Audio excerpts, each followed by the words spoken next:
اس نے کھنکار کر گلا صاف کیا اور بولا، میں ایک سرکاری محکمے میں اچھے عہدے پر فائز ہوں۔ بڑا گھر بنانا میرا خواب تھا۔ میں نے پرانا گھر بیچا اور اپنے حصے میں آئی زمین بیچ کر ایک پلاٹ خرید لیا اور اس پر مکان کی تعمیر شروع کر دی۔ میرے 2 بیٹے اور 3 بیٹیاں ہیں۔ بڑے بیٹے کا رشتہ میرے اس بھائی ظہور کی بیٹی سے بچپن میں ہوا تھا۔ ہمارا ارادہ تھا کہ مکان کی تعمیر مکمل ہوتے ہی بچوں کی شادی کر دیں گے۔ مکان کی تعمیر کے بعد ہم نئے گھر شفٹ ہو گئے۔ شادی کے دن رکھے گئے اور دھوم دھام سے شادی ہو گئی۔ شادی کے بعد خاندان میں دعوتیں شروع ہو گئیں۔ ایک صبح میں دفتر جانے لگا تو مجھے بیگم نے کہا کہ آج ظہور بھائی نے رات کے کھانے کی دعوت دی ہے، ہم سب کو دی ہے، تو آپ جلدی چلے آئیے گا۔ میں نے معذرت کرتے ہوئے کہا کہ آج شام کو ایک دوست کی بیٹی کی بارات پر مدعو ہوں، تم لوگ چلے جانا، میں فارغ ہو کر وہیں آ جاؤں گا۔ عصر کو 4 بجے میں گھر آیا تو گھر لاک تھا۔ میں سمجھ گیا کہ سب گھر والے ظہور کے گھر چلے گئے ہیں۔ میرے پاس ایکسٹرا چابی ہوتی ہے۔ میں نے گھر کا لاک کھول کر اندر جا کر کچھ دیر آرام کیا اور مغرب کے بعد مقررہ وقت پر دوست کے گھر چلا گیا۔ وہاں سے فارغ ہوتے 10 بج گئے۔ میں جب گھر کے گیٹ پر پہنچا تو 10:30 ہو چکے تھے۔ میں نے لاک کھولا اور اندر داخل ہو گیا۔ سامنے کچن میں برتنوں کی کھٹ پٹ کی آوازیں آ رہی تھی۔ میری بیٹی سیڑھیاں چڑھنے لگی تھی۔ مجھے دیکھتے ہی اس نے سلام کیا اور اوپری پورشن کی سیڑھیاں چڑھ گئی۔ میں نے بیگم کو آواز دی تو کچن سے اس کی ابھی آئی کی آواز آئی۔ میں نے کہا کہ میری چائے میرے کمرے میں پہنچا دو۔ یہ کہہ کر میں اپنے کمرے چلا گیا۔ کچھ تھکاوٹ محسوس کر رہا تھا، اس لیے چائے کا کہہ دیا تھا۔ میں موبائل نکال کر 1-2 ضروری کال تھیں وہ کرنے بیٹھ گیا۔ 10-15 منٹ گزر گئے، نہ بیگم آئی اور نہ چائے۔ تو میں نے اونچی آواز میں کہا کہ بیگم چائے کا کہا تھا، تو بیگم کی آواز آئی، بس لے کر آ رہی ہوں۔ میں نے پھر خود کو فون میں مصروف کر لیا۔ 10 منٹ اور گزر گئے۔ میں جھنجھلا کر اٹھا اور کمرے سے باہر آ کر کچن کی طرف دیکھا۔ کچن کی لائٹ آف تھی۔ میں نے بیگم کو آواز دی، بیگم بیگم بیگم، مگر ہر سو خاموشی تھی۔ کچن کی لائٹ آف دیکھ کر میں سمجھ گیا کہ کسی بچے کے کمرے میں ہوگی۔ نیچے تینوں بیڈ روم کے دروازے بند تھے۔ میں نے ایک ایک کر کے سارے دروازے کھولے، کمروں کی لائٹ آف تھی۔ میں سیڑھیاں چڑھ کر اوپر والے پورشن چلا گیا، مگر یہاں بھی اندھیرے نے استقبال کیا۔ میں حیران تھا کہ سب کدھر چلے گئے۔ جس بیٹی نے سلام کیا تھا میں نے اسے آواز دی، مگر ہر سو خاموشی تھی۔ میں سمجھ گیا کہ سب باہر لان میں ہوں گے۔ میں سیڑھیاں اتر کر باہر لان میں آ گیا، مگر لان خالی تھا۔ میں نے موبائل فون سے بیگم کا نمبر ملایا۔ کال اٹینڈ ہوتے اس کی سلام کی آواز آئی۔ میں نے پھٹ پڑنے والے لہجے میں کہا کہ کہاں ہو تم؟ تمہیں چائے کا کہا تھا، چائے بناتے بناتے کہاں چلی گئی ہو؟ آگے سے بیگم کی حیرانی بھری آواز آئی کہ آپ کو صبح بتایا تھا کہ آج ظہور بھائی کے ہاں ڈنر ہے اور آپ نے بھی ادھر ہی آنا تھا۔ اس کی بات سن کر میں نے غصے سے کہا کہ یہ کیا ہے؟ یہ کیا بیہودہ مذاق ہے؟ ابھی اقصیٰ نے مجھے سلام کیا ہے، میری تم سے کچن میں بات ہوئی ہے۔ آگے سے بیگم نے حیرانی سے کہا کہ آپ کو خیر تو ہے؟ ہم تو دوپہر کے فوراً بعد سے ظہور بھائی کے گھر آئے ہوئے ہیں۔ میں نے حیرانی سے اس کی بات سنی اور کہا کہ ابھی تو تم یہاں تھی اور اقصیٰ بھی یہاں تھی۔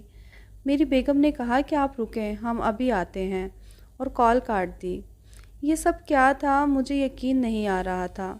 میں نے جاگتی آنکھوں سے اپنی بیٹی کو دیکھا تھا، میں نے بیگم کو کچن سے بولتے سنا تھا۔ میرا دل کیا کہ اندر ہال میں جا کر دوبارہ دیکھوں، مگر ہمت نہیں ہو رہی تھی۔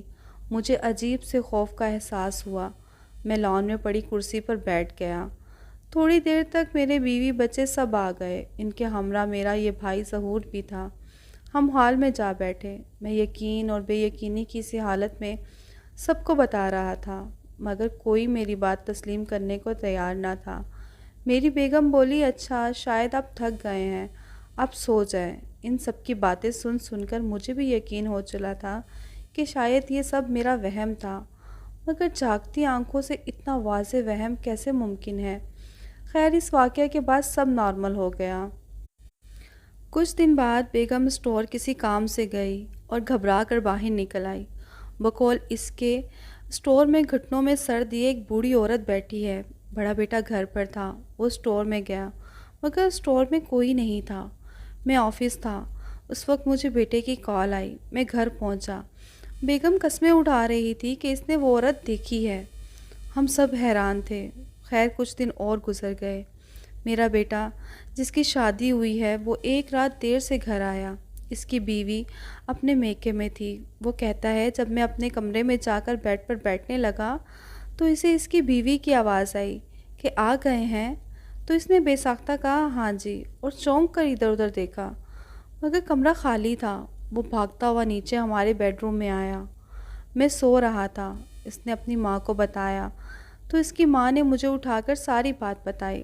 میں سر پکڑ کر بیٹھ گیا کہ یہ کیا میرے گھر میں شروع ہو گیا ہے۔ اگلے دن ایک کولیگ سے مشورہ کر کے اس کے جاننے والے ایک عالم کے پاس گئے۔ اس نے حساب کیا اور بتایا کہ آپ پر تعویذ ہیں اور تعویذوں کے تابع مخلوق آپ کے گھر آپ کو تنگ کر رہی ہے۔ یہ سب اسی کی وجہ سے ہو رہا ہے۔ اس عامل صاحب کی بات سن کر میری پریشانی مزید بڑھ گئی۔ میں نے پوچھا کہ اب اس کا حل کیا ہے؟ تو عامل صاحب نے کہا کہ مجھے کل آپ اپنے گھر لے جاؤ۔ اگلے دن میں اپنے کولیگ کے ساتھ جا کر عامل صاحب کو گھر لے آیا۔ عامل صاحب نے پورے گھر میں گھوم کر دیکھا اور بولے پورا گھر آسیب سے بھرا پڑا ہے، میں گھر ابھی صاف کیے دیتا ہوں اور سب کو جلا دیتا ہوں۔ عامل صاحب حال کمرے میں آلتی پالتی مار کر بیٹھ گئے اور منہ ہی منہ میں کچھ پڑھنے لگے۔ میں، میرا کولیگ، میرا بڑا بیٹا ساتھ پڑے صوفے پر بیٹھ گئے۔ عامل صاحب کو پڑھتے ہوئے کوئی 10 منٹ ہوئے ہوں گے کہ ہال میں ایک سناٹے دار تھپڑ کی آواز گونجی۔ آواز تو زوردار تھی ہی، شاید عامل صاحب کے چہرے پر پڑنے والا تھپڑ بھی بہت زوردار تھا۔ آواز سنتے ہی میں نے عامل صاحب کو دیکھا جو ایک ہاتھ گال پر اور دوسرا ہاتھ زمین پر ٹکائے پریشانی سے ادھر ادھر دیکھ رہا تھا۔ اسی اثنا میں ایک اور تھپڑ کی آواز آئی جو پہلے سے بھی تیز تھی۔ عامل صاحب کے دوسرے گال پر بھی تھپڑ پڑا تھا۔ تھپڑ کی آواز کے ساتھ ہی عامل صاحب کے منہ سے درد بھری آواز نکلی، اونچی آہ نکلی، اور اس کے ساتھ ہی وہ اٹھ کر ہال کے دروازے کی طرف بھاگے۔ ابھی وہ 4-5 قدم بھاگے ہوں گے کہ ایک اور زوردار تھپڑ کی آواز گونجی۔ اس کے ساتھ ہی عامل صاحب منہ کے بل زمین پر جا گرے اور گرتے ہی اٹھ بیٹھے اور دونوں ہاتھوں سے اپنی کمر مسلنے کی ناکام کوشش کرنے لگے۔ ہم تینوں جو حیرانی سے یہ سب دیکھ رہے تھے اٹھ کر عامل صاحب کی طرف لپکے۔ میں نے عامل صاحب کو اٹھایا۔ وہ بیچارے درد سے لوٹ پوٹ ہوتے ہوئے خوفزدہ نظروں سے ادھر ادھر دیکھ رہے تھے۔ تھپڑ مارنے والا نظر نہ آ رہا تھا۔ میں خود حیران تھا کہ یہ سب کیا ہوا ہے۔ عامل صاحب کے دونوں گال لال گلاب بنے ہوئے تھے۔ عامل صاحب نے کمر سے کپڑا اٹھایا۔ وہاں نلاہٹ بڑا نشان چھپا کھڑا تھا۔ عامل صاحب نے کھڑے ہوتے ہی باہر کی طرف دوڑ لگا دی۔ ہم تینوں وہیں کھڑے رہ گئے۔ عجیب سا خوف مجھ پر طاری ہو رہا تھا۔ میں نے ڈرتے ڈرتے ادھر ادھر نگاہ دوڑائی اور باہر نکل کر گیٹ کی طرف بھاگا، مگر عامل صاحب گیٹ کراس کر چکے تھے۔ میں جب گھر سے باہر نکلا عامل صاحب دوڑتے دوڑتے کافی دور جا چکے تھے۔ میں نے ان کے پیچھے بھاگنے کا ارادہ ترک کر دیا۔ اتنی دیر میں میرا کولیگ اور بیٹا بھی باہر آ گئے تھے۔ شاید ہم تینوں سچویشن سمجھ چکے تھے۔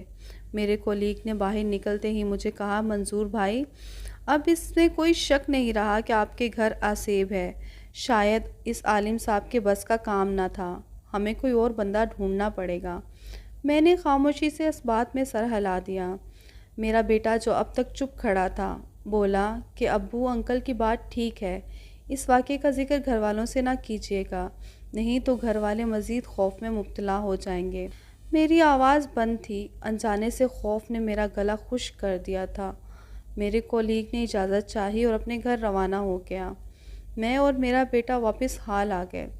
باقی گھر والے جو اس وقت اوپری پورشن میں بیٹے کے بیڈ روم میں بیٹھے تھے ان کو نیچے بلا لیا۔ بیگم نے آتے ہی پوچھا کہ کیا بنا، ہو گیا مسئلہ حل؟ میرے بولنے سے پہلے میرا بیٹا بول پڑا کہ جی ہاں، عالم صاحب نے پڑھائی کر دی ہے، آہستہ آہستہ میں نے سب ٹھیک ہو جائے گا۔ میں نے کہا کہ اب جب تک سب ٹھیک نہیں ہوتا سب ساتھ ساتھ رہیں اور نیچے ہی سویا کریں۔ بات کرتے کرتے میں سوچ رہا تھا کہ اب کیا کروں، کہاں جاؤں اور اس مسئلے کو کس طرح حل کروں۔ وہ سارا دن میں اپ سیٹ رہا۔ دفتر سے چھٹی لی ہوئی تھی۔ ظہور کو کال کر کے بلا لیا تھا۔ اکیلے میں اسے ساری بات بتائی۔ اس نے ایک عامل صاحب جو کہ دور ایک دیہات میں رہتے تھے ان کے پاس جانے کا مشورہ دیا۔ شام کو ہم دونوں بھائی اس عامل صاحب کے پاس چلے گئے، ان کو سارا مسئلہ بتایا۔ انہوں نے آنکھیں بند کر لیں اور کچھ پڑھنا شروع کر دیا۔ تھوڑی دیر بعد آنکھیں کھول کر بولے، تمہارا گھر تعویذوں سے بدروحیں بھیجی گئی ہیں جنہوں نے ایک ایک کر کے تم سب کو مار ڈالنا ہے۔ یہ سن کر میرے تو طوطے اڑ گئے۔ میں نے پریشانی سے پوچھا، اب کیا حل ہے؟ تو وہ صاحب بولے کہ مجھے آپ کے گھر جا کر پڑھنا ہوگا۔ ظہور نے عامل صاحب کی بات کاٹتے ہوئے کہا کہ آج جو عامل صاحب آئے تھے ان کے ساتھ یہ ماجرا ہوا ہے۔ ظہور کی بات سنتے ہی عامل صاحب جلدی سے بولے، نہیں پھر میں یہیں بیٹھ کر اس کا حل کر لوں گا۔ عامل صاحب شرمندہ سے ہوتے ہوئے بولے، میں تعویذ دے دیتا ہوں، سب گھر والے پی لیں اور کل اور تعویذ لے جائیں اور گھر باندھ دیں۔ اور ہم تعویذ لے کر گھر آ گئے، تعویذ ایک جگ میں بھگو دیا اور میری بیگم نے سب کو پانی پلایا۔ اگلے دن دوبارہ عامل صاحب کے پاس پہنچے۔ انہوں نے ایک تعویذ دیا کہ اسے چمڑے میں بند کروا کر گھر میں کسی جگہ باندھ دیں، سب بدروحیں بھاگ جائیں گی۔ ہم نے وہ تعویذ عامل صاحب کی ہدایت کے مطابق چمڑے میں بند کروا کے گھر میں باندھ دیا۔ اس رات میں نے خواب دیکھا کہ کوئی عورت میرے سرہانے کھڑی ہے اور اس کے ہاتھ کیچڑ سے بھرے ہیں اور وہ ان ہاتھوں سے میرے بالوں میں انگلیاں پھیر رہی ہے۔ میری آنکھ کھل گئی، خوف کے مارے میرا حلق خشک ہو رہا تھا۔